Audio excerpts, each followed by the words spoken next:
السلام علیکم جی سر، آج پاکستان تحریک انصاف نے کشمیر کے حوالے سے ایک بڑا فیصلہ کیا ہے کہ انہوں نے کشمیر کے الیکشنز کا بائیکاٹ کر دیا گیا ہے، اور اس پر آپ کیا کہتے ہیں؟ فیصلہ ٹھیک کیا انہوں نے؟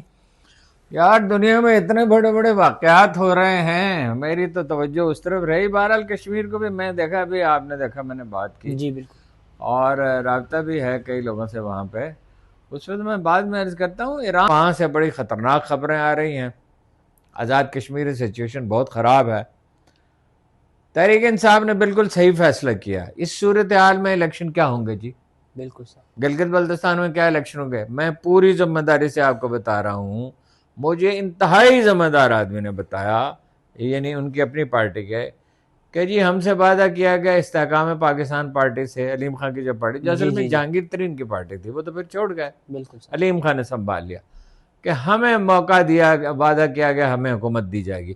انہوں نے سارے اہم لوگ شامل کر لیے، لیکن وہ لوگ ہار گئے۔ اب پھر انہوں نے حکومت میں حصہ مل گیا، انہوں نے جو آزاد جیتے تھے ان کو ملا لیا۔ ان کو شامل کر لیا۔ اور ظاہر ہے کہ کس طرح لوگ اس شامل ہوتے ہیں، یہیں تو نہیں شامل ہو جاتے، 3-4 وزارتیں ان کو ملیں گی۔ آزاد کشمیر میں 70-80% لوگ، ایک اندازہ ہے، کوئی سروے نہیں ہوا ہے، لہذا اندازہ ہے، جی جی اخبار نے بھی ذمہ دار اخبار نے بھی، میں نے پوچھا ہے، وہ کہتے ہیں 70-80% لوگ جو ہیں وہ جوائنٹ ایکشن کمیٹی کے خلاف، پیپلز کیا ہے، عوامی ایکشن کمیٹی، عوامی ایکشن کمیٹی سے۔ اس کے خلاف ہے، اس کے حق میں ہے۔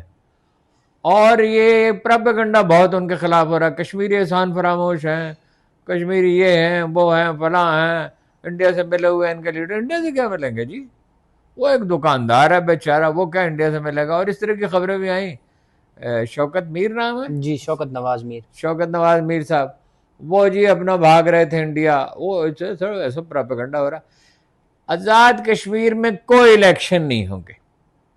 اگر الیکشن ہوں گے تو ایک بالکل ویسے ہی الیکشن ہوں گے جیسے 77 میں پاکستان میں ہوئے تھے، پی این اے نے بائیکاٹ کر دیا تھا، تو صوبائی اسمبلی کے الیکشن قومی کے الگ ہوتے تھے، اس وقت صوبائی کے الگ ہوتے جی تھے، سر، تو وہ پولنگ اسٹیشن ویران پڑے تھے۔ 87 میں مقبوضہ کشمیر میں الیکشن ہوا تھا، تو غلام رسول کار ایک مشہور کانگریسی لیڈر تھے، سربراہ تھے کانگریس کے، انہیں 3 ووٹ پڑے تھے، انہوں نے خود بتایا تھا، ایک ان کا، ایک ان کی بیگم کا، ایک ان کے نوکر کا، 3 ووٹ۔ تین۔ تو یہ پولنگ وغیرہ نہیں ہوگی یہاں پہ، امیدوار اپنے حلقوں میں نہیں جا رہے۔ شاہ غلام قادر گئے ہیں، حالانکہ شاہ غلام قادر بڑے پولائٹ آدمی ہیں، بڑے ڈھنگ سے بات کرتے ہیں، نرمی سے بات کرتے ہیں، پرانے سیاسی کارکن ہیں، کئی دفعہ وزارت عظمیٰ کے لیے ان کا نام آیا، ان پہ حملہ ہوا ہے، وہ کہہ تو رہے ہیں مخالف امیدوار نے کرایا، لیکن کچھ اخبار نویس یہ دعویٰ کرتے ہیں کہ نہیں، عام لوگ بگڑ گئے کہ آپ یہاں کیا کرنے کے لیے آئے ہیں۔ امیدوار حلقوں میں نہیں جا رہے۔ بالکل سر، پیپلز پارٹی نے تھوڑا سا ڈسٹنس رکھا ہے، اور زیادہ بدنامی نون لیگ کی ہوئی ہے، اور نون لیگ کے بہت لوگ خلاف ہو گئے۔ انہوں نے بڑے بڑے وعدے کیے تھے جب یہ جیتے تھے، آپ کو یاد ہے، وہ ہیلی کاپٹر سروس شروع کریں گے مریضوں کے لیے، وہ یہ کریں گے، وہ کریں گے، فلاں کریں گے۔ کرنا کیا ہے؟ اور وہ جھگڑا کیا ہے جی؟ اصل جھگڑا ہے وہ 12 سیٹوں کا، بالکل سر، باقی چیزیں بھی ہیں، لیکن جھگڑا وہ اگریمنٹس ہوئے ہیں، اگریمنٹ جو سائن ہو گئے، تو اس کے بعد کیا مسئلہ تھا؟ آپ ان کو کوئی قانونی تنظیم مانتے تھے، ان کا نمائندہ مانتے تھے، تو ان کے ساتھ اگریمنٹ کیے نا، بالکل پھر وہ امپلیمنٹ کیوں نہیں کیے؟ اور دھیر کوٹ وغیرہ میں تو دھرنا ہوا، اتنا طویل دھرنا پاکستان کی تاریخ میں کبھی نہیں ہوا، ایک جگہ پہ نہیں ہوا، کئی جگہ پہ ہوا، اور اب دکانیں کچھ کھل گئی ہیں، مگر یہ ہے کہ لوگ جو دکانداروں سے پوچھا گیا ہے وہ کہتے ہیں کہ جی جبرن کھلوائی ہیں، اور ہم تو نہیں کھولنا چاہتے، عظیم اکثریت جو ہے۔ اور دیکھیے اس کا مقبوضہ کشمیر میں بہت برا رد عمل ہوگا، اس لیے کہ وہ پہلے ہی بڑا ظلم سہ رہے ہیں، اور جب وہ دیکھیں گے ادھر بھی ہمارے کشمیری بھائیوں کے ساتھ اچھا سلوک نہیں ہو رہا، میری سمجھ میں نہیں آتا اس کی ضرورت کیا تھی۔ یہ 12 جو امیدوار ہیں، دیکھیے نا، جی سر، یہ تو اس میں زیادہ تر پنجاب میں ہیں، وہ اپنا جتا لیں گے، ٹھیک ہے، تو حکومت تو وہاں تو میجارٹی ملے گی پیپلز پارٹی کو، اور موسٹ پروبیبلی جس طرح گلگت بلتستان میں مشترکہ حکومت بنی ہے مخلوط، جی یہاں بھی مخلوط حکومت بنے بنے گی، گی بالکل۔ لیکن اس کی حیثیت کیا ہوگی؟ جو فیصل راٹھور ہیں وہ کہتے ہیں میرا کوئی تعلق نہیں ہے ان معاملات سے، اور وہ کشمیر چھوٹا سا علاقہ ہے، 5000 مربع کلومیٹر ہے، اور وہ مظفر گڑھ سے کم آبادی ہے. جی آپ کا مظفر گڑھ سے تعلق ہے نا؟ بکھر سے سر. ہاں تو آپ کے پڑوسی ہیں. جی بالکل. اس سے کم آبادی ہے. صدارتی نظام یہاں ہوتا تھا, مجھے اچھی طرح یاد ہے. 3 وزیر ہوتے تھے. سردار عبدالقیوم خان صدر منتخب ہوئے تھے 1970 میں. 3 وزیر چاہیے. ایک پاکستان کے چھوٹے ضلع جتنی آبادی ہے, 2-3 وزیر. اور بھٹو صاحب نے پارلیمانی نظام نافذ کر دیا. اس وقت سے عجیب بکھیڑا ہے. اور وہ خلق خدا تو نہیں چاہتی. یہ جبر کا جو سلسلہ ہے نا, جو پنجاب میں بھی بہت آگے بڑھ رہا ہے. وہاں آپ کو پتا ہے وہ جو نیا قانون آ رہا ہے, ابھی تو فی الحال کچھ رک گیا ہے, وہاں بڑی اکھاڑ پہ چھاڑ ہے پنجاب میں. مریم نواز کی اور سپیکر کی بظاہر تو صلح ہو گئی ہے, لیکن سپیکر غیر اہم نہیں ہے. سپیکر کے اپنے رابطے ہیں, جہاں ان کے رابطے ہیں اس کے بھی رابطے ہیں. اور وہ بڑا کننگ آدمی ہے, اور وہ بظاہر صلح بھی ہو گئی, لیکن جو جہاں تک محترمہ مریم نواز کے مزاج کا تعلق ہے اس کو معاف نہیں کریں گی. اور وہ بھی سمجھتا ہے کہ بھائی اس کی جڑیں مضبوط ہیں, اور اس کا لب و لہجہ بدل گیا ہے. وہ ارکان اسمبلی کو اعتماد میں لیتا ہے اب. تو ویسے بھی سپیکر کو ظاہر ہے ارکان کے ساتھ اچھا وہ رکھنا ہوتا ہے رابطہ. تو چیزیں خرابی کی طرف جا رہی ہیں. ایک طرف آپ کا یعنی سعودی عرب کے ساتھ معاملہ ہو گیا, آپ کا قطر کے ساتھ معاملہ ہو گیا, لبنان کے ساتھ آپ کا معاملہ ہو سکتا ہے کسی وقت, آپ مڈل ایسٹ میں ایک پلیئر بن گئے. دوسری طرف یہ کشمیر کا معاملہ, بلوچستان میں صورتحال اتنی خراب ہے, کراچی میں حملہ ہوا ہے, دہشت گردوں نے حملہ کیا ہے, افغانستان سے حملہ ہو رہا ہے. ظاہر ہے انڈیا احتجاج کرے, بھائی تم کون ہو, آپ سے مطلب. اور وہ تو اس طرح کی اطلاعات بھی ہیں. اور یہ دیکھیے, یہ صرف یہاں سے نہیں آ رہے افغانستان سے, یہ متحدہ عرب امارات سے آ رہے ہیں, اور جگہوں سے آ رہے ہیں. تو اس میں سی آئی اے شریک ہو سکتی ہے. ہماری اطلاع تو پہلے بھی یہی تھی, سی آئی اے اور یہ اپنا بعض عرب ممالک کے لوگ ہیں. سچویشن بہت خراب ہے. دیکھیے بے روزگاری بڑھتے بڑھتے کتنی بڑھ گئی ہے, کتنے لوگ غربت کے کا شکار ہو گیا. 46% بعض لوگ کہتے ہیں, 46%. تو بعض کہتے ہیں اس سے کچھ کم ہے. 46% کسی ملک کا. وہ ہم بنگلہ دیش سے بدرجہ آگے تھے, اب وہ ہم سے بدرجہ آگے ہیں.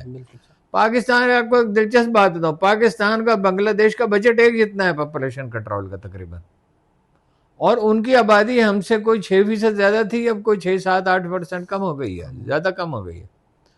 اور وہ ان کے درمیان مبادلہ کے ذخائر ہم سے کئی گنا زیادہ ہیں. او بھائی ہم یہ آئی ٹی کے دور میں, ہمارے پائلٹ دنیا میں سب سے اچھے ہیں, ہمارے سائنسدان سب سے اچھے ہیں.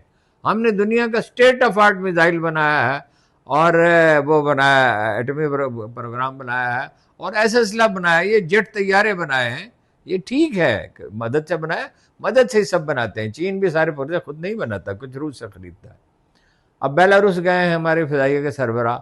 ایک طرف تو آپ کی سیاسی اور جنگی اہمیت بڑھ رہی ہے ساری دنیا میں, دوسری طرف ساری پاپولیشن جو ہے آپ کے وہ ناراض ہوتی جا رہی ہے. الیکشن چرائے گئے ہیں, سب جانتے ہیں. بالکل. اب یہ پارٹی شامل ہو گئے استحکام پاکستان پارٹی میں کچھ لوگ. وہ ایک تنویر الیاس صاحب ہیں, وہ الیکشن پچھلا جو ہوا تھا اسے بہت پہلے میں نے کہا تھا یہ ہی will be the prime ministership. صحیح. انہوں نے مجھے ایک نوٹس دیا, میں تو اس کا جواب ہی نہیں دیا. وہ کاف لیگ میں تھے, پھر جناب وہ اس میں چلے گئے پیپلز پارٹی میں, پھر وہ چلے گئے اپنا پی ٹی آئی میں, پھر چلے گئے پیپلز پارٹی میں, اب پھر وہ استحکام پاکستان پارٹی میں چلے گئے.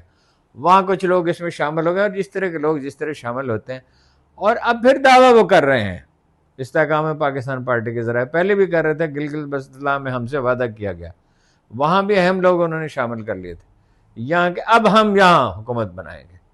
میرا خیال ہے پیپلز پارٹی کی حکومت بنے گی, لیکن یہ ہے اس لیے کہ وہ پیپلز پارٹی اگر سندھ کے علاوہ کہیں مضبوط رہی ہے تو آزاد کشمیر میں رہی ہے, مسلم کانفرنس کے رد عمل میں. مسلم کانفرنس کا تو صاحبزادہ نے, سردار عتیق نے کام ہی تمام کر دیا. والد صاحب نے انہیں سونپ دی, اس میں بغاوت ہو گئی, وہ لوگ نون لیگ میں چلے گئے. اور نون لیگ کے جو صاحب وزیر اعظم بنے, وہ ابھی مجھے صبح ایک بہت اہم آدمی نے وہ کہہ رہے تھے, مجھ پہ فکرت چست کر رہے تھے, آپ کے دوست. اور میں نے کہا میرے دوست تھا جب تو وہ نیک نام تھا, فاروق حیدر. جی بالکل. تو بعد میں اس نے جو کچھ کیا تو اس کے لیے میں کہاں ذمہ دار ہوں؟ میں نے ضرور، میرا دوست بھی تھا اور میں نے اس کے لیے کوشش بھی کی کہ بھلا آدمی ہے اور یہ کچھ کرے گا، اور اس وقت تک اس کا دامن صاف تھا. اب تو ان کے تاثر اچھا نہیں ہے. اب باقی تو خیر تک کسی کے بارے میں تحقیقات ہو تو پتہ چلے، کیا کہا جا سکتا ہے. پیپلز پارٹی کے دور میں بڑی کرپشن تھی آزاد کشمیر، جب ان کی حکومت تھی، ہر دور میں رہی ہے. پارٹیاں ارریلیونٹ ہو گئی ہیں اگر کوئی حیثیت ہے ان کی. ابھی انہوں نے بائیکاٹ کی اپیل نہیں کی، لیکن میرا خیال ہے وہ کریں گے بائیکاٹ کی اپیل. اور بائیکاٹ کے اوپر وہ سروں کی قیمت لگائی، مقرر کی گئی. بالکل صحیح. اور جناب یہاں سے خوراک وغیرہ تو انہوں نے ذخیرہ کر لی تھی. یہ تو مبالغہ کرتے ہیں لوگ کہ وہاں خوراک نہیں پہنچ رہی، روکا تو کیا؟ اگر وہاں معاملات کوئی گڑبڑ نہیں ہے اور سنگین گڑبڑ نہیں، بلوچستان جانے سے تو کسی کو نہیں روکا جاتا. میں چاہوں گا بھی جہاز پہ بیٹھوں بلوچستان چلے جاؤں، جی بالکل. کوئٹہ جا سکتا ہوں. یہ ہے کہ کوئی علاقہ زیادہ خطرناک ہے تو لوگ اوائڈ کریں گے، لیکن کوئٹہ تو جا ہی سکتے. کوئٹہ میں بھی حادثات ہوتے ہیں. کشمیر جانے سے کیوں روکا جا رہا ہے؟ مشتاق خان وہاں پہنچ گیا کسی نہ کسی طرح چکمہ دے کے. اچکزئی صاحب کو نہیں جانے دیا، راجہ ناصر عباس کو نہیں جانے دیا، پی ٹی آئی کے لیڈروں کو نہیں جانے دیا، اور لوگوں کو نہیں جانے دیا. ادھر آپ دیکھیں باقی جو آپ کو پتہ ہی ہے وہ جو کانفرنس وغیرہ ہوئی ہے. جی سر، مریم نواز صاحبہ نے کہا ہے کہ مجھے بھی 24 گھنٹے جو ہے نا وہ قید تنہائی میں رکھا جاتا تھا جیل کے اندر، اور انہوں نے کہا میری شوگر ڈاؤن ہو گئی تھی، مجھے یہ سمجھ نہیں آتی تھی میں نماز کے لیے جو ہے جائے نماز کہاں بچھاؤں. تو میرے ایک کمرے میں ایک سائڈ پہ وہ واش روم تھا اور دوسری سائڈ پہ میرے جو ہے وہ سونے کی جگہ تھی. کیا سمجھتے ہیں یہ؟ نہیں یہ نہیں کہا انہوں نے کہا ایک سائڈ پہ واش روم تھا. ایسا واش روم نہیں تھا جیسا عمران خان کا ہے، جہاں بعض لوگ کہتے ہیں کہ کیمرہ بھی لگا ہوا ہے. اب پتہ نہیں لگا ہوا ہے نہیں لگا ہوا. اور جیسے وہ کہتے سمجھ نہیں آتی تھی جائے نماز کہاں بچھاؤں. عمران خان کہاں جائے نماز بچھاتا ہے؟ اور گڑ کی بوتل ٹوٹ گئی. گڑ جو بوتل میں ہوتا ہے، بوتل میں شکر ہو سکتی ہے، گڑ تو نہیں ہوتا. ہاں جی. اور وہ کمرہ میں نے دیکھا ہے، مطلب وہ سارے کمرے اتفاق سے دیکھے. ایک دفعہ گئے تھے وہاں دیکھنے کے لیے، تو وہ اچھا خاصا کمرہ ہے، صاف ستھرا بالکل. سارے کمرے میں دیکھے انتہائی صاف ستھرے، اور باتھ روم بھی صاف ستھرے، اور کیمرے ویمرے وہاں مجھے تو نہیں نظر آئے، ممکن نہ لگے ہوئے ہوں. ٹوکریاں بھر بھر کے کھانا آتا تھا، صبح دوپہر شام مینو بتاتے تھے. اور وہ کہتی ہیں کہ بھائی مجھے جیل میں رکھا گیا. وہ 3 سال سے پڑا ہوا ہے. آپ پہ 200-300 مقدمے تو نہیں بنے تھے، اور آپ کے ہزاروں کارکن تو نہیں گرفتار ہوئے تھے. آپ کے والد صاحب نے تو سودا کر لیا تھا، 50 روپے کے اسٹامپ پہ ملک سے باہر چلے گئے تھے. اور بھی ویسے تو وہ بڑے بڑے انکشافات انہوں نے فرمائے ہیں. فرائی پین سے کپڑے استری کرتی تھیں، اور جائے نماز وہاں بچ سکتی تھی، بیڈ تھا. ہاں جی. زیادہ یہ ہے کہ بیڈ اگر یوں ہے مستطیل اگر بچھا ہوا ہے تو اس کو یوں کر دیں. ہاں جی بالکل. اور جائے نماز بچھانا یہ کیا مسئلہ ہے؟ جس نے نماز پڑھنی ہو وہ کرسیوں پہ پڑھ سکتا ہے اگر مجبوری ہو تو.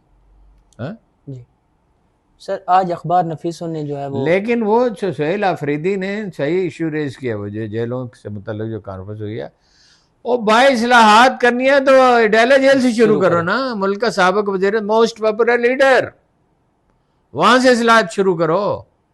اس کو 24 گھنٹے بند رکھا جاتا ہے، اطلاعات یہ ہیں. اور بشرا بی بی کو 22 گھنٹے بند رکھا جاتا ہے. اور وہ کہہ رہی ہیں محترمہ مریم نواز کہہ رہی ہیں کہ بڑی ماڈرنائزیشن کر دی، بٹن لگا دیا ہنگامی طور پہ. ڈیلا میں لگا ہوا ہے بٹن. سر وہاں تو 24 گھنٹے بندہ بند رہتا ہے تو وہ کسی سے بات نہیں کر سکتا. اور وہ کہتے ہیں جی وہ 5 سٹار کی سہولیات ہیں. بھائی ہر قیدی کو یہ حق حاصل ہے کہ اپنا مرضی کا کھانا پکوا لے. اس کو کوئی باقاعدہ باورچی نہیں دیا گیا. عمر بھر اس نے اچھا کھانا کھایا، کیونکہ ورزش کرتا ہے تو ظاہر ہے اس کو اچھا کھانے کی ضرورت ہوتی ہے. اور ہر آدمی کی ایک ویکنس بھی ہوتی ہے. وہ اچھا کھانا، ویسے تو وہ ہم نے اس کے ساتھ سفر کیا بہت. آپ کو اس کا ایک واقعہ سنا دوں، بات لمبی ہو جائے گی. جب جنرل مشرف نے اسے پکڑ کے جیل میں ڈالا، جی ڈیرہ غازی خان جیل میں، تو میں گیا ملنے کے لیے. اس کی بہنیں گئیں اور حفیظ اللہ خان گیا اور میں گیا، اور کوئی نہیں گیا. اور جب میں وہاں پہنچا تو وہاں جناب ڈی آئی جی صاحب کو پتہ چلا، فاروق صاحب ایک ہوتے تھے، آدمی اچھے تھے ویسے، بھاگم بھاگ وہاں وہ پہنچے. انہوں نے کہا جی پابندی ہے. میں نے کہا کہ پابندی ہے بھائی، ہم نے اسے کیا کہنا ہے؟ سلام دعا کرنی، خیریت پوچھنی، چلے جانا. اینی ہو جی، وہ سامنے بیٹھے نا پیسٹریاں کھاتے رہے اور وہ پیٹیز کھاتے رہے. تو دوپہر کا وقت ہو چکا تھا. میاں غفار صاحب بھی تھے ہمارے ساتھ، تو مشہور اخبار نویس ملتان کا. تو وہ اپنا میں نے ان سے کہا کہ آپ کے ہاں دوسروں کو دعوت دینے کا رواج نہیں ہے. خیر وہ انہوں نے کچھ کھایا پیا ہم نے ان کے ساتھ، اور وہ عمران خان کو ایک چٹ لکھ کے بھیجی. بس اس پر آمادہ ہو گیا. جب میں نے بہت اصرار کیا، ظاہر ہے کوئی جھگڑا تو نہیں کر سکتے، اصرار کیا، وہ بھائی یہ رکا تو پہنچا تھا، اچھا یہ کتاب اس کو دے دو. اب مجھے یاد نہیں کون سی کتاب تھی، بہرحال ان کے انٹرسٹ کی کتاب، مجھے پتا تھا وہ کیا پڑھتے ہیں. جی وہ کتاب پہنچائی انہوں نے، انگریزی میں ایک رکا لکھ کے مجھے بھیجا جو میں نے چھاپ دیا اخبار. جب رہا ہو کے آئے میں گیا، میں نے کہا سناؤ. کہنے لگا یار وہ مجھے ڈاکٹر نے کہا کہاں صاحب یہ کھانا آپ کے کھانے کا ہے، یہ کھانا مت کھائیں، بھوک ہڑتال کریں. اب انہوں نے بھوک ہڑتال کر دی. کہنے لگا 3 دن کے بعد میں نے اٹھنے کی کوشش کی تو مجھ سے اٹھا ہی نہیں جا رہا تھا. میری حالت خراب ہو گئی کیونکہ میں نے پانی بھی نہیں پیا. میں نے کہا یہ کس عقل مند نے آپ سے کہا بھوک ہڑتال میں پانی نہیں پیا ہاں جاتا؟ جی پانی تو نمک ڈال کے پیتے ہیں تاکہ بلڈ پریشر تو ٹھیک رہے. وہ موصوف ہنس رہے تھے اس بات پہ، لیکن خیر بہرحال اس کے بعد تو خیر وہ آئی جی ہو گئے فاروق صاحب، ان کے ساتھ تعلق بھی رہا. کبھی کبھی وہ فرمائش بھی کرتے تھے کہ قیدیوں کے جرمانے ہیں اس کی اپیل کریں، کالم لکھیں، ٹی وی پہ بات کریں، یہ وغیرہ وغیرہ. تو دیکھیے وہ وہاں پہ لوگ جمع ہوتے ہیں. انہوں نے کہا سہیل آفریدی نے وہاں انتظار گاہ بنائیں، وہاں پہ ان کی ملاقات ہونی چاہیے.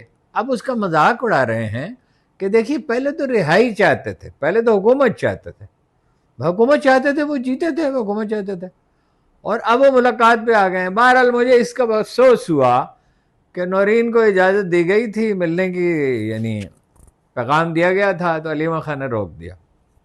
علیمہ خان صاحبہ جو ہیں ان کا کنٹریبیوشن تو بہت ہے، لیڈر تو وہی ہیں خاندان میں اب عمران خان کے بعد، اور کارکن بھی ان کے ہی حامی ہیں. لیکن یہ کہ غصے میں فیصلہ کرتے ہیں بعض اوقات. بھائی نورین بی بی مل لیتی جی تو آ کے انہوں نے علیمہ خان کو ہی بتانا تھا نا. بات تو اگر کرنی ہوتی تو علیمہ خان ہی کرتی. بالکل صحیح. تو انہوں نے روک دیا اور کہا کہ وہ سب کی ملاقات ہونی چاہیے، شادیہ کا کہ ہاسپٹل پہلے منتقل کریں. جی بالکل. تو یہ ایک آدمی 6-7 مہینے سے جیل میں تنہا پڑا ہوا ہے، کیا اس کے دل پہ گزرتی ہوگی. وہ مریم نے ایک بات ٹھیک کہی محترمہ مریم نواز نے کہ جو جس پہ بیتتی ہے وہی جانتا ہے، جس تن لاگے سو تن جانے. تو اس سے مل لیتی. علیمہ خان صاحبہ کا یہ فیصلہ درست نہیں ہے. اب مشکل یہ ہے کہ پاپولر وہی ہیں، خاندان میں بات انہیں کی چلتی ہے، کارکن بھی ان کے حامی ہیں، لیکن انہیں مشورے سے فیصلہ کرنا چاہیے. ایسے نازک معاملات میں وہ بیچارہ اتنی تکلیف بھگت رہا، اتنی اذیت میں ہے. سر یہ بتائیے گا کہ آج پنجاب کے اندر ایک واقعہ پیش آیا ہے، 2 غیر ملکی خواتین، ایک کا نام جو ہے اسٹیفنا ایڈیانا مو اور آسٹیریا روبنسن، ان دونوں کے ساتھ یہ ایک تو ہے زیادتی کی گئی ہے. ایک تو برازیل کہاں کی ہے، ایک ہالینڈ کی ہیں اور ایک وینزویلا. یہ کوئی ڈار صاحب ہیں. بعض لوگ الزام لگا رہے ہیں اسحاق ڈار کے رشتہ دار ہیں، ایک چینل کر رہا ہے. تو خیر ڈار کا اسحاق ڈار صاحب کا کیا تعلق ہے، تو وہ تو رشتہ دار کسی کا بھی ہو. تو وہ اپنا جو ہے انہوں نے ایک اطلاع یہ ہے کہ وہ گھومنے پھرنے کے لیے آئی ہے اپنے دوستوں سے ملنے کے لیے، جاننے والوں سے، یعنی کوئی غیر ملکی ہوں گے یا پاکستانی ہوں گے. اور ایک یہ ہے کہ انہوں نے ہی ان کو بینکاک میں غالباً دعوت دی تھی، ملائیشیا میں. اچھا ملائیشیا تو بہت ٹورزم ہے، انڈونیشیا میں، ملائیشیا میں. یہ بہت فار ایسٹ بہت گرین ہے اور بہت پرامن ہے. تو وہاں سے لائے، ان کو اغوا کیا، اور وہ کہتی ہیں کہ ابرو ریزی بھی کی ان کی، اور تھانہ کینٹ میں بہرحال وہ پکڑے گئے ہیں. تو اس سے مجھے شبہ ہوتا ہے کہ اسحاق ڈار صاحب کا کوئی تعلق اس سے نہیں ہو سکتا. یعنی اسحاق ڈار صاحب کے جو اپنی غلطیاں ہیں اور بڑے بڑے بلنڈرز ہیں وہ اپنی جگہ پہ، لیکن اسحاق ڈار صاحب کا کوئی تعلق ہوتا تو اس طرح کینٹر والے